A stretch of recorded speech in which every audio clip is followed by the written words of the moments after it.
Hello everyone and welcome. Today I will be talking about the pet problems in Japan. So first of all I'll go with a brief introduction and then I'll go over all the different problems that I have found and I will finish with a conclusion, of course.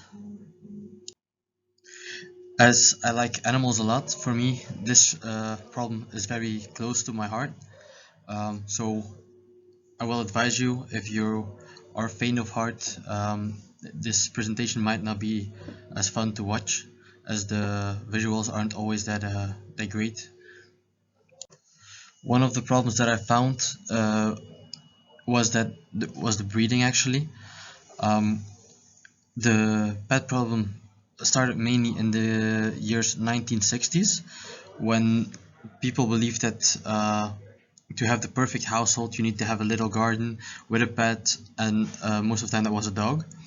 In the beginning it wasn't that much of a problem, but then people started to breed extensively, and in the year 1983 the movie Antarctica came out. It was a movie with 17 huskies in it, and out of nowhere everyone wanted a husky in Japan.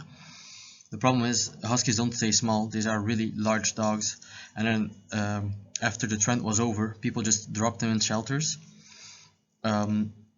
And nowadays there's selective breeding because people in Japan really want small cute dogs. This will lead um, to modifications to their bodies, and this is often very hurtful for the animal.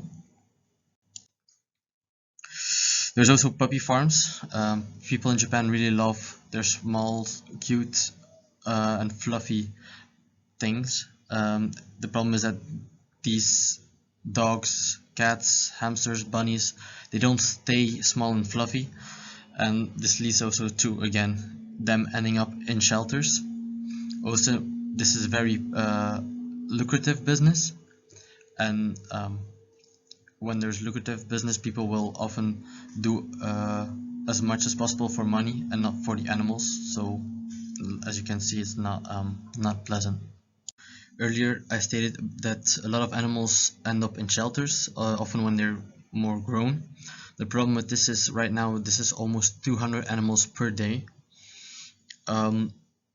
This leads to an overpopulation in the shelters, and if they cannot find a good place for the animals to go, like a new family that loves them, they might go to a laboratory, or worse, they might just get killed. In Japan, their recent numbers are between 82% and 88% of all animals in shelters get gassed, killed.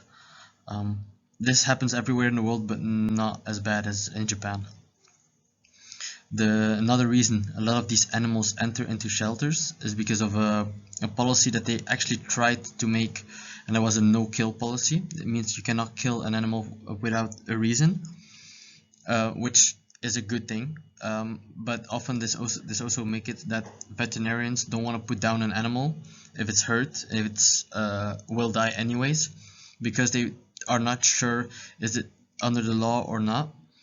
This will lead to some animals to suffer a lot longer and end up in shelter because people cannot take care of them.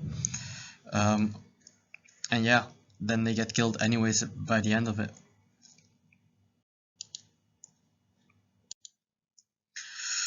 There's also a lot of animal abuse. This is mainly because of lack of regulations. Dogs don't have any rights in Japan, or at least not the same rights that I believe they should have. This also goes for other animals. They're often considered as property and not as living beings. Now let's talk about the regulations that are actually in place. The first regulations came in 1973, the Control Animal Act, and it might sound good that, well, they put something in place for the animals. However, the problem is it wasn't for the animals. In 1973, the Queen of England came to visit Japan, and she was a really big fan of Corgis, the dog breed. And so the government just made this act to please the Queen, but they really were not planning on putting it into practice. And because of this, there are a lot of holes in it. For example, the no-kill policy. it's just a law there without actually looking at the actual problem, and this makes it so that sometimes animals who are very sick don't get put out of their misery because the veterinarian don't want to end their life because of this law. Also, sometimes, for example, there's a law against breeders if an animal abuse.